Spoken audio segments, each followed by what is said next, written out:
Hi, this is Sabina at Sabina's Place. One of my favorite crafts is crafting that uses recycled materials.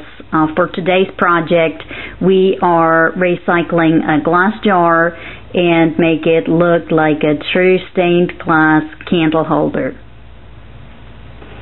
The materials we're going to use for this project is an old pickle jar. I purchased a small set of glass color. It came with a surface conditioner and it came with liquid lead so we can make it look like true stained glass.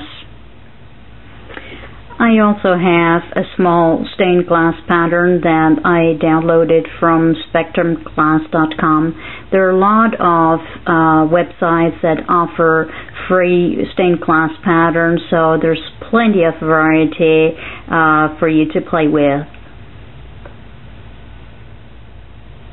First, we start out by using the surface conditioner. This will help your paint to adhere evenly and make sure there's no residue on your jar.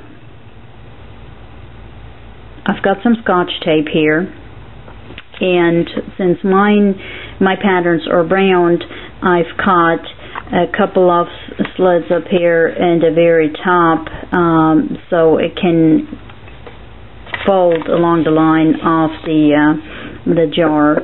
I put it in here, make sure I have it right side up, and then I'll tape it in place so I can follow it along with the color and the lead and so on. Okay, here we go. My glass paint kit came with a small tube of liquid lead glass paint.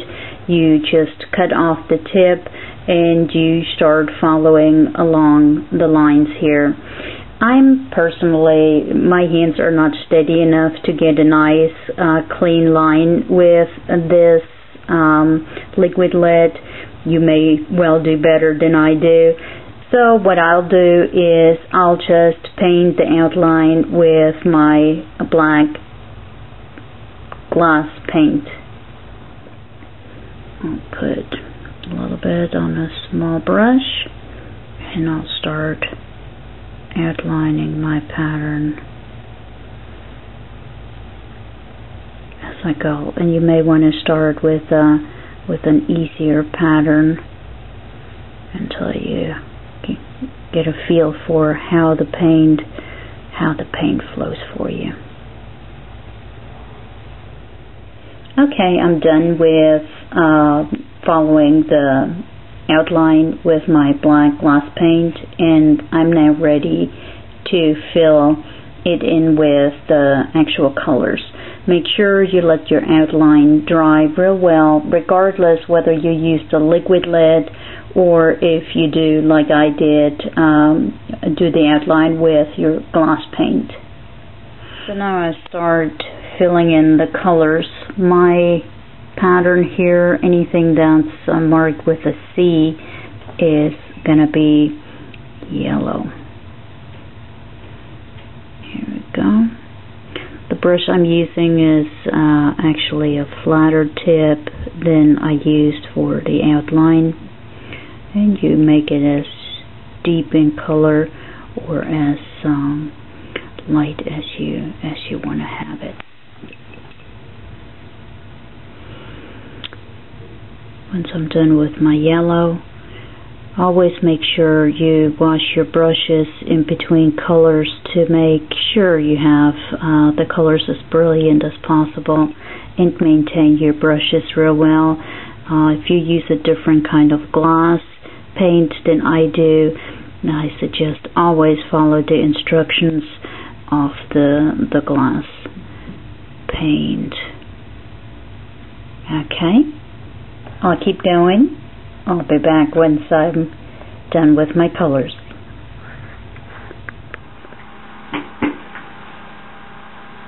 Okay, while our glass jar is drying, we're going to prepare the wire loop to hang it later on. For this part, we're going to need some beads, whatever color you prefer. We've got some basic floral wire, and I've got a set of different pliers to work with.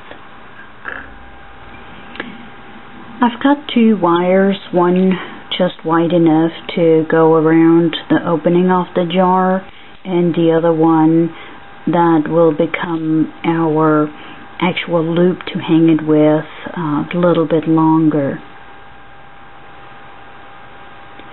I'm starting out by threading several of those little beads. I've chosen those elongated pretty blue ones here. You can go with larger beads, round beads, so whatever fits the scheme of the painting that you've put on the jar. At one point I'm going to make a small loop at the very end of the smaller wire. Make that just big enough and then twist it. This will give me the end loop, and while I'm stringing my beads, it will also help that they don't fall off the very end of things. Okay, once you have as many or as few beads on the smaller wire as you'd like to have for your project, just bend the end of it up to make sure your beads don't fall off. Then we'll take the longer wire and I'll wrap it around the shorter wire, just a couple of times. Make sure it stays put.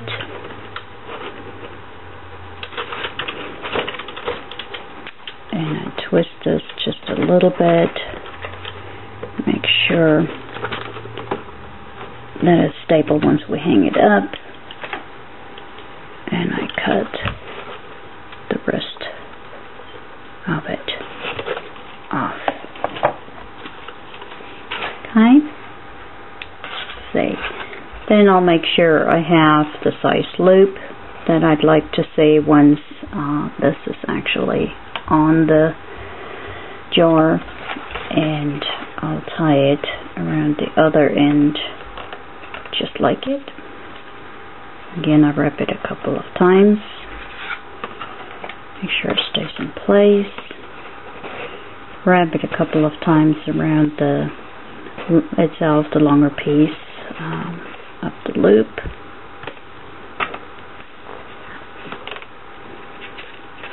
And again, I cut off the excess. And now we're wrapping the handle around our dry jar. Again, make sure it is really dry, otherwise your paint and anything will smudge for you, because you're going to have to really tug on this a little bit.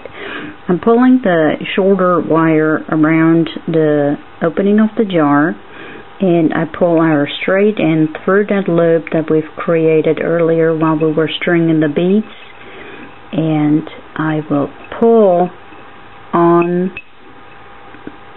the open end and make it very, very tight so it doesn't fall off.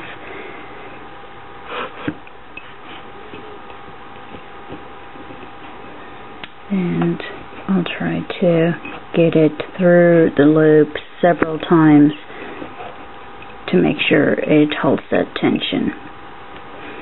You may need one of your pliers to grab the end of it and pull it through if it's a little bit short like mine is. So once you've tightened your wire around the mouth of the candle, you're ready to hang it up.